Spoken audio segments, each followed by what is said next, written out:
Hi good morning friends. ఇక్కడ అమ్మవారి టెంపుల్కు రావడం జరిగింది. ఈరోజు అష్టలక్ష్మి టెంపుల్కి రావడం జరిగింది. ఇక్కడ చూసినట్లయితే జనం చాలా బాగున్నారు. భక్తులు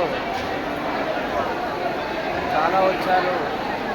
ఇక్కడ చాలా రద్దీగా ఉంది. అందరూ ఆయుధ ఆరోగ్యాలతో మంచిగా ఉండాలని ఆ భగవంతుని దర్శించుకోవడం జరుగుతుంది. ఇక్కడ చూసినట్లయితే అష్టలక్ష్మి అమ్మవారు ఇక్కడ కొత్తపేట చాలా బాగుంది. అందరూ దర్శనం చేసుకోవడం జరుగుతుంది.